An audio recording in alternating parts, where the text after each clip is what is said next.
What's going on, you guys? Links Forte here to bring you my week 4 battle of the APA.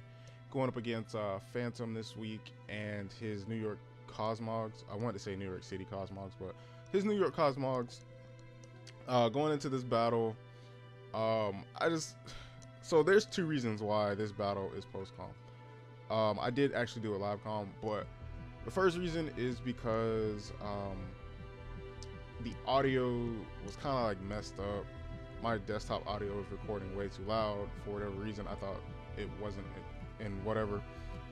Second reason, prior to this battle, I had an incident come up and I was just like really angry, and I wasn't my normal self in that battle, and I just don't want to put that out because it shows a side of me that doesn't need to be seen. Like I wasn't happy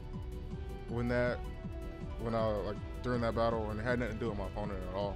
It was just like a situation that happened earlier that day.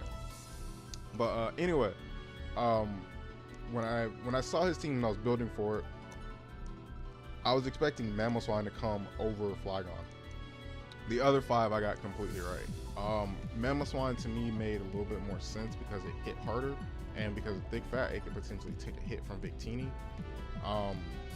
Flygon was still 2-shot by Victini, depending on what Mamoswine spread he used, and as well as Mamoswine having Ice Shard and getting rocks up. It kind of made predictions a little bit different, but he brought Flygon. It didn't really change too much for me, but because I felt like Flygon was a potential. I just felt like Mamoswine IMO made a little bit more sense, but whatever. The team I decided to bring was Scizor, Kecleon, Raichu, Victini, Florges, and Mega Venu. Scizor is Choice Bandit because pretty much every team by one attack or another was 2-shot. Kecleon was Leftover Rocks, if I'm not mistaken. Raichu was Expert Belt. Victini Choice Scarf.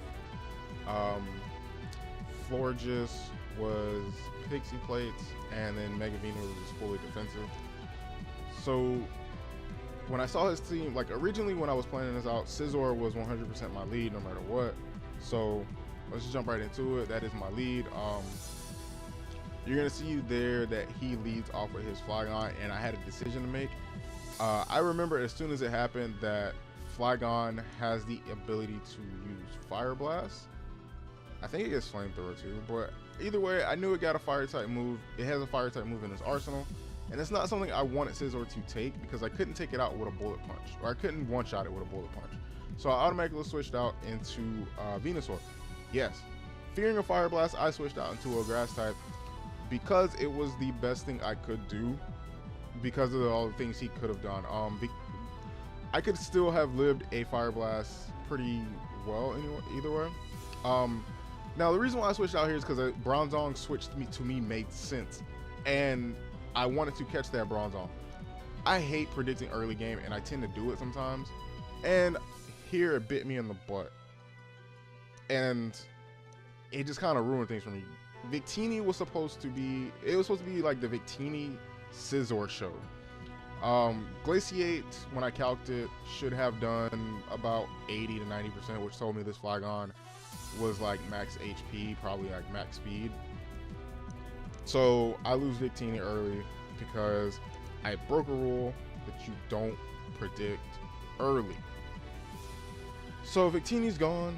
He brings in his Mega Heracross, and I'm like, okay, well, I'm gonna bring in Scizor, and I can't allow this thing to just sit in front of me, so I'm just gonna click Aerial Ace. He brings in his Tapu Fini, and I'm still thinking, okay, this should do about 20% still.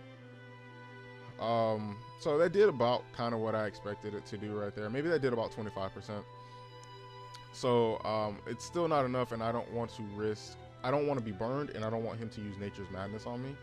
So I'm just gonna go out into Venusaur as he clicks Surf, which kind of tells me, well, you know what, and I shouldn't have said being burned because he has Mystic Terrain up, so I wouldn't have been burned anyway. But it was more Nature's Madness. I don't want Scizor to be whittled down when that's still a win con for me. So I go into Venusaur, and didn't really want to play the game. I still felt like, you know, he was going to switch out here. Like, I had to try and make a play at this point. I felt like he was going to switch out. So I go for Leech Seed as he stays in and clicks Taunt. And I'm just like, okay, like this is going horribly for me.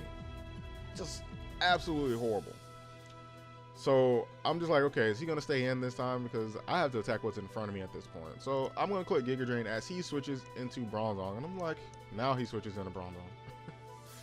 So I'm like, okay, it's whatever at this point. I still have to attack what's in front of me just because. So I'm going to click Hidden Power Fire, trying to figure out the damage. And this is heat proof. A critical hit did that much. This is heat proof. And it's annoying because I have no Earthquaker on this team. And I toyed with the idea of putting Earthquake on Venusaur just so I could hit this thing. And there was no reason to run double coverage. But I'm going to Leech Seed this thing thinking maybe he's just going to try and Psychic me. But nope. He goes boom. Ladies and gentlemen, this is how the battle goes for me this entire time. By the way, I put my headphones back on, my headset back on, and so you guys hear this clicking. It's my headset. It took me a year to realize my headset, or a year plus to realize that it was my headset doing all this clicking. So whatever. He brings in his Mega Heracross. I can't really live any hits. He needed like low rolls all the way, and even then I still don't think I would have lived a Rock Blast. Yeah, 4 hits did that. So no, I wasn't living a Rock Blast after 5 hits even. So I was like, okay, well, I need to start chipping at this thing. So I decided to go into Kekline. I'm gonna click Fake Out just to try and get some chip damage. And then I'm going to click Shadow Sneak here. And man, I did not play this right at all. So anyway, you're gonna see the Shadow Sneak damage here. Now, he 100% expected me to click Shadow Sneak, because had he not expected me to click Shadow Sneak, he would have clicked Close Combat, which is kind of what I was fearing. Now, had I been smart about this, I would have clicked Stealth Rocks right then and there. But I've been outplayed and not attacking what's in front of me this entire battle. I attacked what's in front of me, what, once this battle so far, maybe twice. So he gets behind the sub when I get my rocks up. Or maybe, did I click Shadow Sneak? I'm sorry, I wasn't paying attention. I'm still laughing at my stupidity. But he shows us a third move in his slot, which is Pin Missile. Now I need to break this sub. And the only way I can do that is with Raichu. And I'm thinking, okay, break the sub, go out in the Scizor. Like, that's the plan at this point. Break the sub, go out in the Scizor. So I break the sub. And I'm expecting him to just kill Raichu here with whatever attack. He goes for Rock Blast and misses. And I'm thinking, okay, this is an opportunity. And I forget, he has Umbreon in the back. Just like last week I forgot about Dugtrio, this week I forgot about Umbreon. 2 weeks in a row I forget about a Pokemon. And I write the Pokemon down when I start the battle up. I write them down so I can look at them. I have them on my screen and I have it written down. Because I spend more time looking at my notepad than I do looking at the screen. And I have it sitting in front of my face in 2 places. And I just miss it. So I switch out. He baton passes. I'm not in a good position at this point. Originally when I was building, I put Choice Specs on Florges, and I was advised, and it was the right decision because it made a lot of sense. I was advised to take Choice Specs off and put Fairy Plate or Pixie Plate. So I just go for the Energy Ball.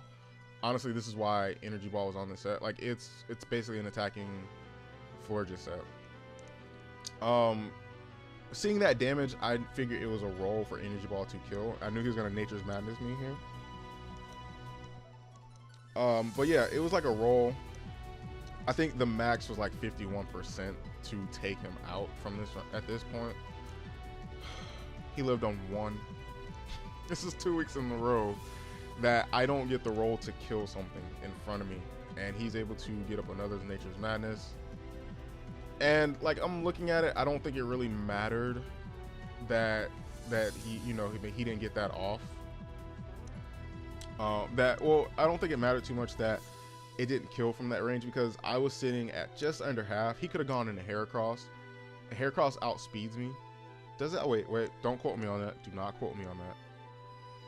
But I don't know how much it mattered. I would have to go back after the fact and look at it, and I never did, because like I said, I was in a mood during the game, before the game, and still after the game. It had nothing to do with the game. But anyway, Thunderous comes in and Revenge kills me. I had HP Ice on here for Flygon, and I probably should have just clicked HP Ice, but I think Thunderbolt still did more damage to Thunderous. He gets a Spadef drop and doesn't really matter. I guess I could have two-shot this thing. So yeah, Thunderbolt did over half, but I can't live a hit. And now I'm just looking at it like, okay, well, that's that. Scizor comes in, and all I can do is just try and bullet punch everything. Flygon's still in the back. I felt like I could do what I needed to do to it. I think there was a good chance that I two-shot this thing if I could live. I thought he was going to have HP Fire, and he didn't, which kind of caught me off guard, but, you know, it made it better for me differential-wise, because I'm going to break through paralysis here and get this bullet punch off. But at this point, all I can do is hope that I can maybe lessen the differential at this point, because I can't kill everything with a bullet punch, not just one. Flygon comes in, and I'm just like, dude, I can kill Flygon. And Calc said it does about 40%. He had a lot of bulk into Flygon. I think it was more than just like max HP. So that's it. I'm gonna lose this one 3-0 to Phantom. He played a great game. I'm not gonna be predicting early anymore. That's what I refuse to do. Next week we go up against my boy Basic Gamer. He is actually replacing a coach for the rest of the season. This is gonna be fun. I've been making fun of Basic for like the last week or so. talk to Under the Radar, man. He knows what I'm talking about. Basic knows too, because we put it on Twitter or whatever. But yeah, Basic's cool. We get to play him.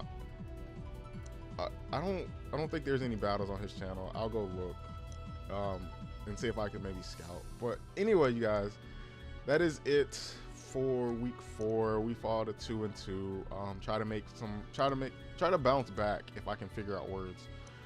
Try to bounce back next week against Basic, and I think his team is called the New York Ninetales, another team from New York. Anyway, that's it. Enough rambling from me.